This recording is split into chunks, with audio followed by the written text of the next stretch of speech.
want to go see A Quiet Place tonight, damn it. All right, this is Marquise, and this is... Victor. And this is the Easy Awakenings podcast, the weekly podcast. Maybe bi-weekly, we're going to work that out in the future. Who knows? Yeah, if you're good to us, we could put another one out there for you. Only if you're good. Yeah. Today's episode is Getting Lost at Work. Episode 3. Yes. That's 3. So yeah, we both kind of feel this is an important one to deal with. Everybody's got to deal with, well, most people have to deal with work at some point in their life. And it can be a huge hassle and a huge challenge to your spiritual journey.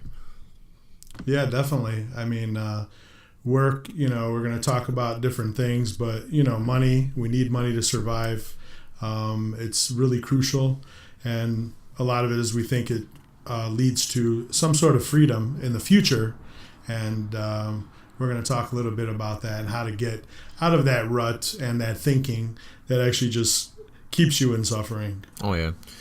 Staying sane in any circumstances, it's a challenge. And, like Vic said, it's a particular challenge at your job. So some of the topics we're going to be talking about: resting properly the night before, what to do when waking up, the drive towards hell. What is hell? What is hell? Could be work for some. Yeah, it could be. It could be heaven, could be hell. But yeah, how to stay conscious while at your office or wherever you have to go, dealing with difficult people, bosses, coworkers, and so on. Money, and should I stay or should I go, as the song goes. So let's get at it. You want to do this? So we're going to start with. I'm sorry. Go ahead. We're just going to start with some things that we could all kind of have a plan. That definitely helps a lot, or at least it helps me from time to time. So you want to have sort of a balance of having a plan, but also being a little bit spontaneous and a little bit creative. So like resting properly the night before, it's really important. Huge for a good morning and a good start. Very much so. I mean, that's good for any day, to be honest with you, not just work, but getting rest the night before. It improves your morning tenfold. You wake up and not only do you have clarity emotionally, but also physically, because your body, when you're not getting proper rest, your body has a hard time getting that deep, like, rejuvenating sleep that it really needs. So in addition to helping out with aging and whatever else might be involved in your healthy upkeep, for a mental stable mind, getting a solid night of sleep it's crucial. And different ways to do that could be things like quiet time, stay away from television, particularly the 2 hours before you go to bed if you can. Some people, they like to get a little TV in. I'm guilty of that myself sometimes. So try to get at least 2 hours in of silence before you fall asleep. That includes removing stimulations, not just television, but books, anything like that. Sex, sometimes you get a little next to your partner and you want to get a little frisky. We understand that's fine. That's not the type of stimulation that we're talking about. But it is also healthy. So say you do want to get down to the nitty gritty, you can just take a little time after to sort of meditate and get yourself back into a good introspective mood before you fall off into slumber. Yeah, one of the things for me at least is, when you don't get a good night's sleep, it's just another thing that's going to weigh on your mind and actually affect the rest of your day. And one of my bad habits, things that sometimes I don't do well, is avoiding disruptive foods. So, don't have that last piece of pizza. No Taco Bell before bed. Yeah. Fast food is definitely out. I at least for me, if you eat just fruit or something like that, or vegetables before you go to bed, I don't feel that to be too disruptive for myself. But quiet time is very, very important. Whether you decide that it's meditation or just laying on your bed and just sitting with your thoughts a little bit. I like to sometimes put on some very relaxing sounds, such as rain, right? It could be the ocean waves, something like that. Some sort of white noise in the background. I like can sometimes be helpful. Yeah, jungle noises, rainforest, that sort of thing. Birds can kind of help me out quite a bit. Some people find that to be a little more disruptive than soothing, especially when sleeping. But find your tune, keeping it a natural tune. I don't really recommend instruments that can conjure emotion and whatnot. So find things that are non-stirring of the emotions. I think that's a good thing. And by the way, we're going to go into healthy meditations pretty soon. We're going to save that for another podcast, I think. Yeah. We're still trying to keep these at about 30 minutes or so, give or take. So yeah, it's about having a clear head, because not doing those things can sometimes lead to weird dreams, like really vivid dreams that kind of follow you out, and then you wake up and you really think like you're still in them. So, and that could disrupt your day as well. Well, and the dreams, I mean, as whatever as it may sound, dreams, the feeling that you have from a dream can really resonate with you the rest of your day. Like, I mean, think about those dreams where you saw something horrific, like a mass murder with family members included in it.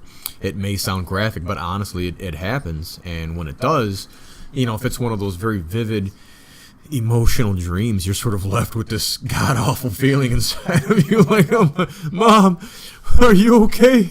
Is everything fine? You're left with that sort of negative feeling as if it may have happened. So really try to meditate and add some positive thoughts in there here and again. Don't try not to get into scenarios unless that's a whole different thing. I do some meditation sometimes to induce certain dreams that I want, and that's a whole new subject. But try to stay away from things that are going to generate excitement or thought patterns. You want to put yourself in a positive place, but also in a, I would say, decompressing spot before you fall off into sleep. And that can really, really help out with your night. And meditating before you go to bed just aids that. So, which of course leads to the next topic, which would be waking up. So yeah, I mean, some of the things that you do at night to wind down is something that actually you could do in the morning to, I guess, kind of wind up and like get started in your day. Like staying clear, from your phone, TV, what have you. Keeping that mind yours and away from influence is very important. Because if you go on television and there's always some bad news on TV, or on your phone or whatever your news feed is, if you're, hooked up on Facebook, you always have something negative, and that will definitely affect your day. It seems like something very small and minuscule, but that's one of those things, especially if you're passionate about, can really take you into your day and kind of looking for somebody to like either project at or be angry about. Watch out for opinions, man. I mean, opinions just, some opinions can be great. We all have opinions, but they especially when your mind is in a particular state, if it's just getting up or even before going to sleep, of course, you're susceptible. Even if you're a strong-willed, strong-minded person, you're still susceptible to projections coming from these people's opinions, and of course then come your interpretations of their opinions. Stay away from that. You want to keep yourself strong-minded. Yeah, it's not like a game of endurance. Exactly. It's not about like how much suffering you can take. It's just about trying to decrease your suffering, really. Exactly. And having a clear mind creates a strong mind. So meditating again. And again, we'll go into a whole different. Write that down. Actually, a whole different slew of meditation forms and ways that you can practice, and you can find one that works best for you. Stay away from multitasking. Getting up, making breakfast, getting the kids out to bed, and this and that. If you can, we understand there are single parents out there. There are couples as well who have to multitask to get everything going. But try to reduce it as much as you can. Focus is fantastic. It really, focusing on what you're doing improves what you're doing. Yeah, I mean, if you have your kid there, give them a hug and just be there. And honestly, really just takes 1 millisecond. So whether you have 1 kid or 5 kids, give them the bit of attention, and then you got to go back to doing what you need to do, because really, if you're not, something's going to burn, and that's only going to compound things. Yeah. Oh yeah.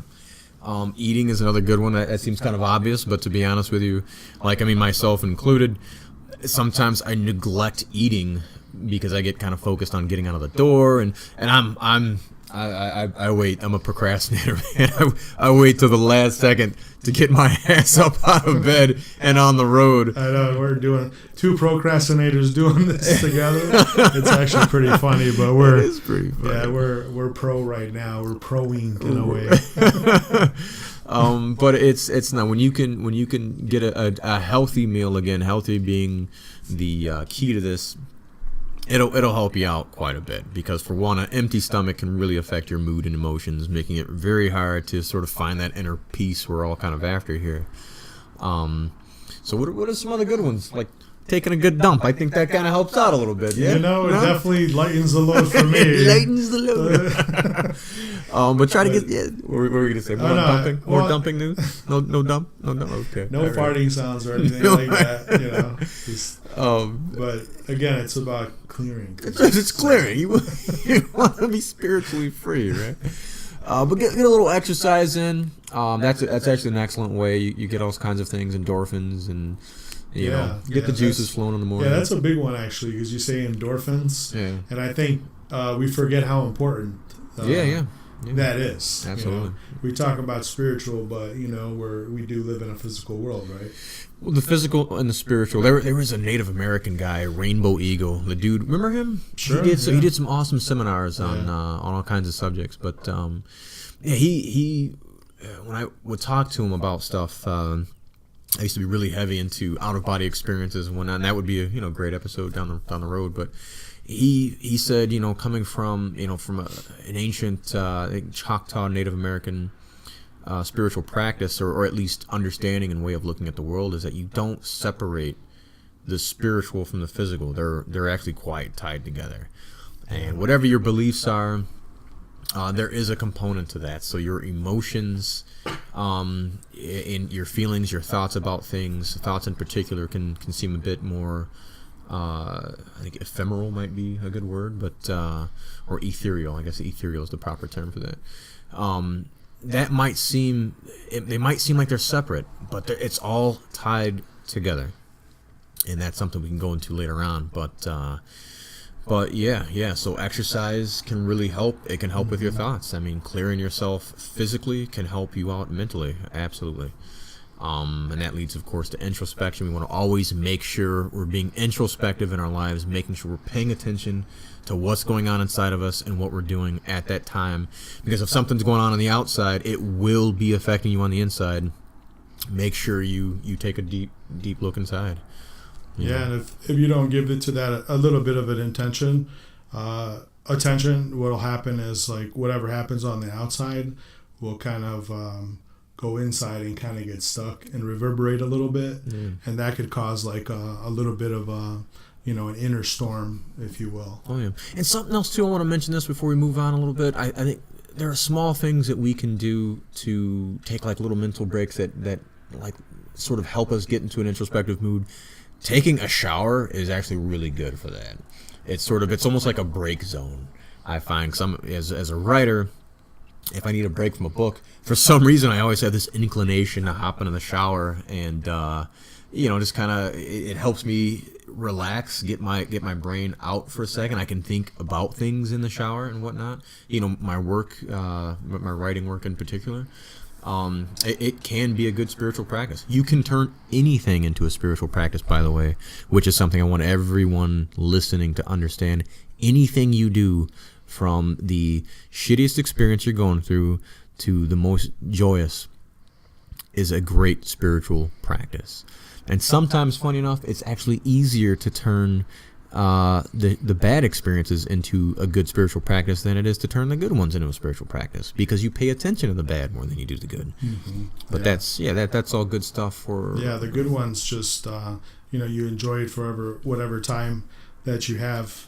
and then they just kind of fade into the background. But the way most minds work is, I just call it the whiteboard theory, where if you have a whiteboard and I just put a little black dot on it, you're most likely to notice that little black dot, So paying attention to the rest of the board, and paying attention to those times when you are not feeling so great is definitely fuel for you to start feeling better, or to create some good circumstances in your life for sure. Oh yeah, and a lot of this stuff carries on as well. So when you get in your car and you're making that drive into hell, there are a lot of things that you should do before you even pull out of your damn driveway.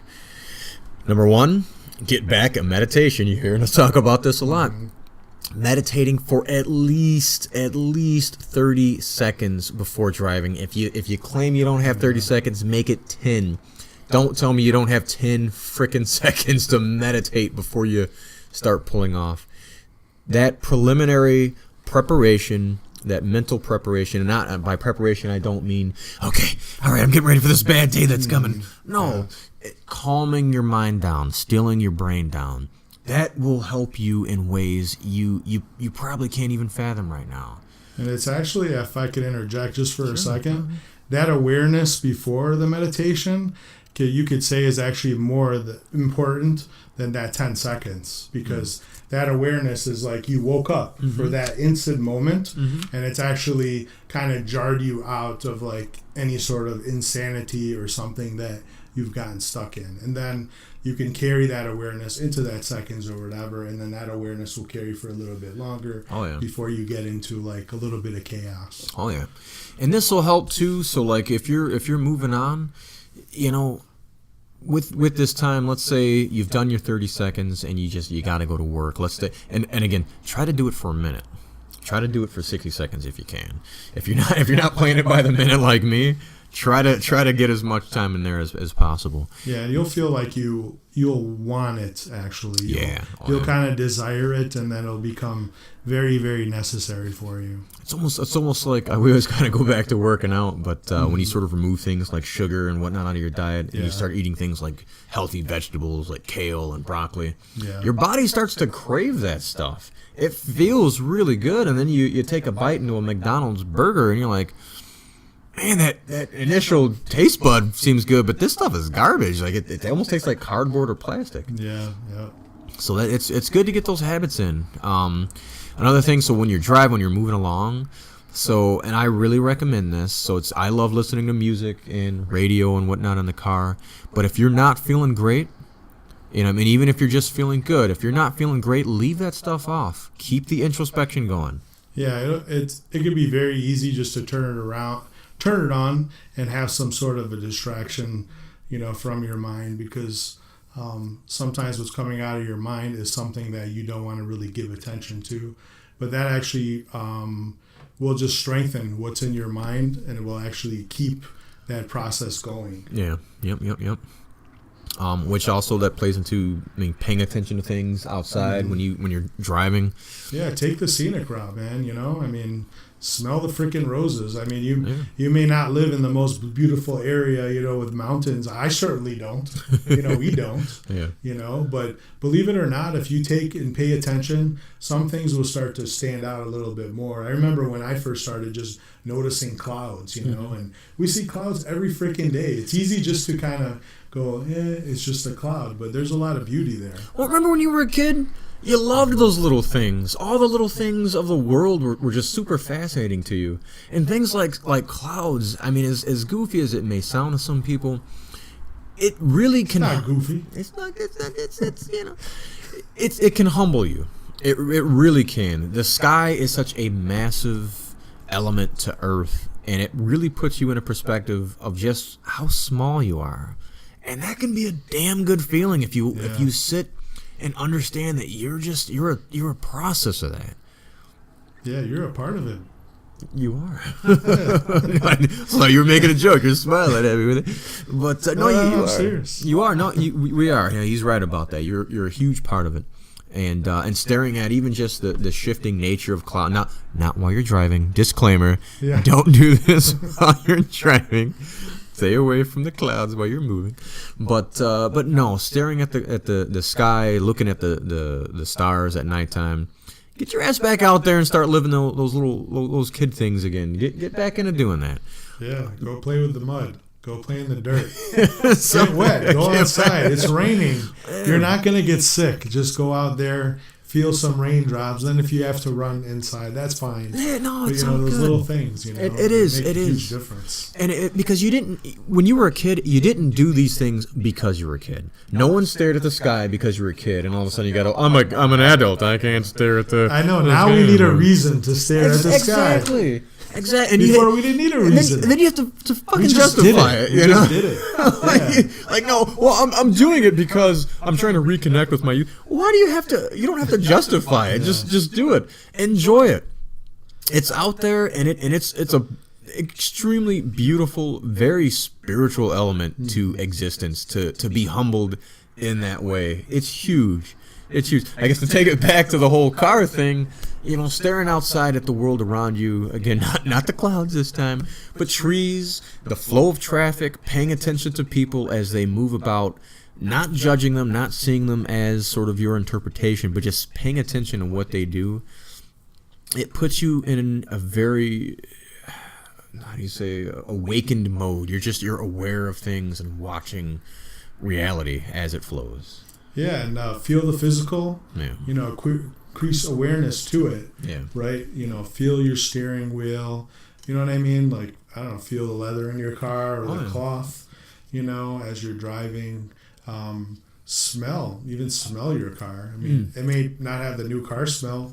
I'm actually not a fan of that anyways, but if you open your window a little bit and allow that air to come in for a little bit, not only do you have a nice sound, but you have a really nice smell too. Yeah. Okay.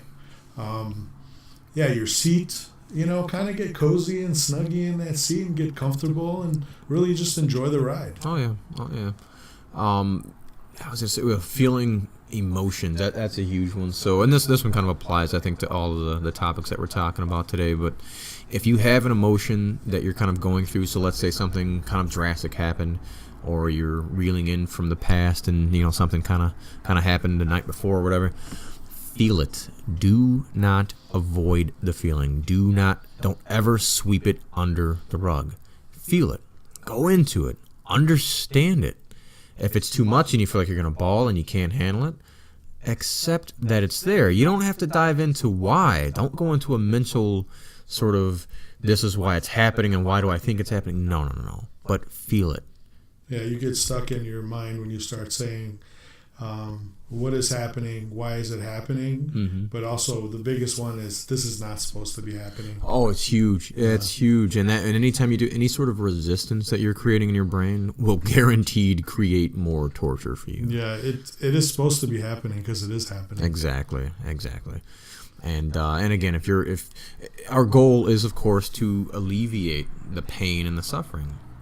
And if you want to do that, oddly enough, the way to do that is to dive into it. Mm-hmm. And driving, you're not really, you don't have too much focus going on. You have the car and whatnot going on, and that can take your mind into, sort of an occupied state to some degree. But it's also a great time for space, and that's why we sort of say, if you're going through anything, keep off the radio, keep off the music. These will inject emotions and thoughts into your body and your head.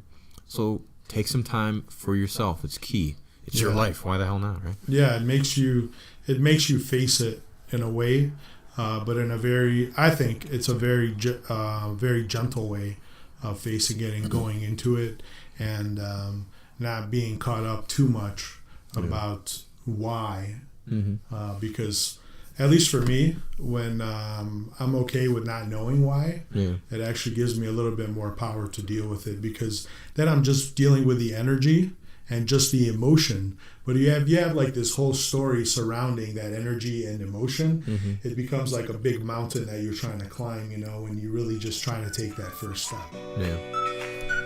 Hey guys, thanks for listening. That's the end of the Work Podcast, part 1. We will be bringing to you part 2 later on this week. Be sure to check us out on our social media. Victor, where we at? Yeah, Instagram. So Instagram.com Easy Awakenings. We're also on YouTube. Just look up Easy Awakenings, and then also on iTunes, and we're at Podbean as well, which they're kind of connected. But if you go to, I think it's easyawakenings.podbean.com, you will find us there. Or just go to podbean.com and type in Easy Awakenings. And we look forward to seeing you guys soon. Thank you. Again, don't forget to write us any questions or anything you guys may have. And of course, if you're on YouTube or any other social media, like and subscribe and pass on the message. Thank you. We want to hear back from y'all.